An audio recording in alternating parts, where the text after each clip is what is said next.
Top of the morning, good people. Welcome to another edition of Double Innocence with your boy E-Dub on this beautiful Sunday morning. Now, I don't know if you guys had the opportunity to check out Team USA yesterday. Wow, they're a very impressive team, man. Let me tell you something. That team, probably one of the best teams I've ever seen put together. No word of a lie. And they were in a dogfight against the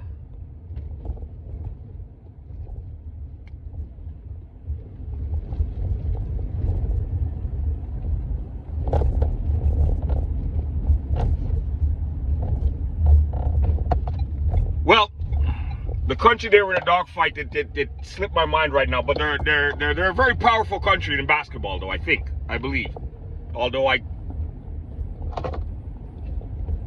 don't know if any of the players from that particular country has ever made it to the NBA, but neither here nor there. They had one particular individual, one player on that team. He was giving them the business. No word of a lie. I believe, if I'm not mistaken, he might have even scored a triple-double yesterday.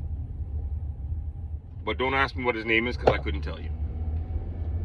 Oh, yeah, and USA, they won by 1 point. And guess who scored the winning basket? Yes, yeah, if you guys guessed the King, you'd be absolutely correct. The King scored the winning basket. So, all hail to the King. But I don't know if you guys had the opportunity to see what Joel Embiid had to say about the King.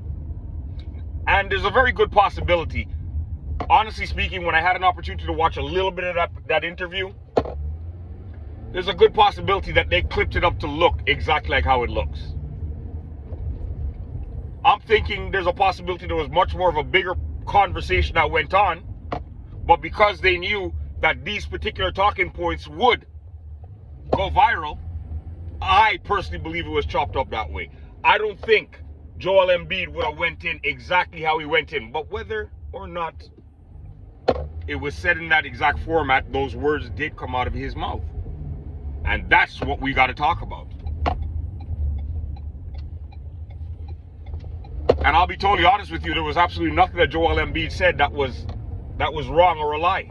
He's absolutely correct.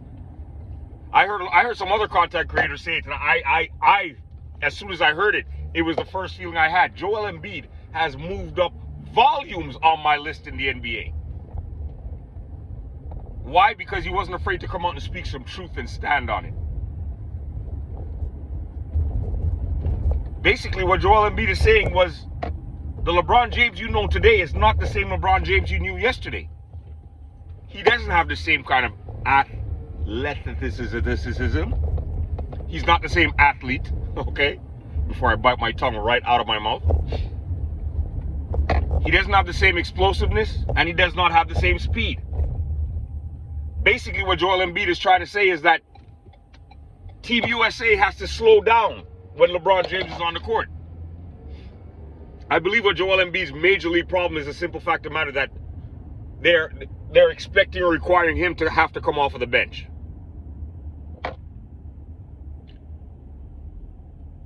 Now, the reason that they want Joel Embiid to come off of the bench is it because of the fact of the matter that he's injury prone and he's just coming off of a major league injury?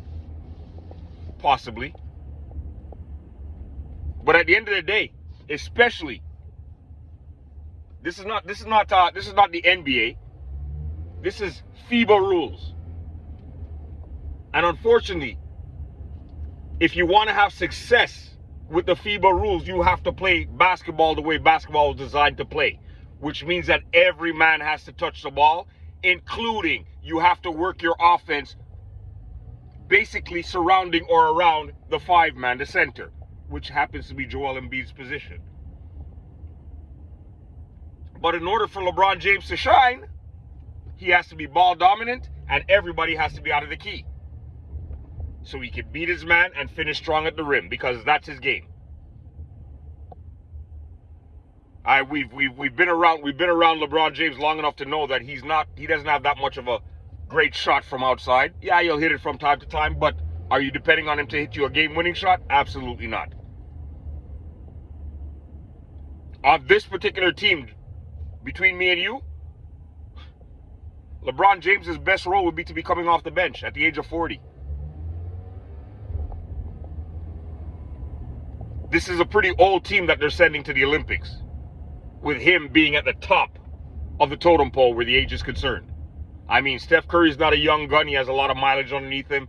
Kevin Durant is not a young gun. He has a lot of mileage underneath him. And the list goes on. And even Joel Embiid.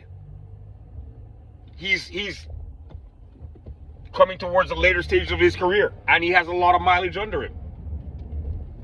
The way in which you could tell whether or not these guys have a lot of mileage under them is just check out their injuries. And once your body starts breaking down, it's not to say it's going to break down and stop. It's going to continue to break down. That's why if people want to consider LeBron James a freak of nature, knock yourselves out. He's a freak of nature. If you say so. But Joel Embiid also said that he does not see Team USA winning the gold. Now, that's a pretty big statement. Honestly speaking, I'm going out on a limb and saying I don't think that Team USA is going to win a gold. For the simple fact of the matter that they don't have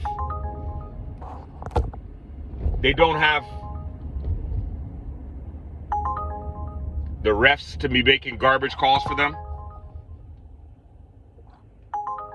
They don't have, according to some people, there's a lot of people that think that the rims have magnets in them, so they have magnet balls. They don't have access to all those type of stuff. So basically, they're gonna have to really play the game the way the game is being played. And they have a couple of powerhouses in there. I mean, France is a team that has a lot of length, and I think length is going to give them a lot of problem. That's my personal opinion. With Rudy Gobert, you have the other first-round draft pick that's out there, and if I'm not mistaken, I think the rookie that just made it, that just got drafted by the Washington Wizards, I think he's part of that squad also. So with that being said,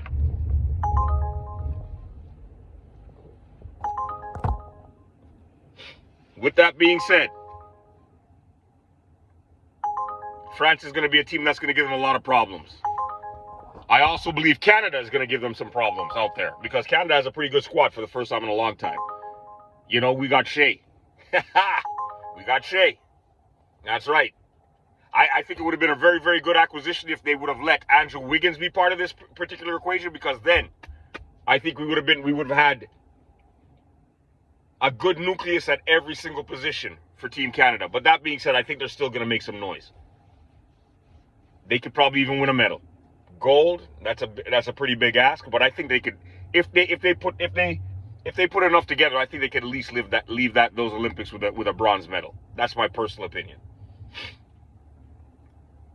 So, with that being said, Joel Embiid now is probably my favorite center in the NBA, because he's not afraid to say what he needs to say. He's not afraid to stand on it.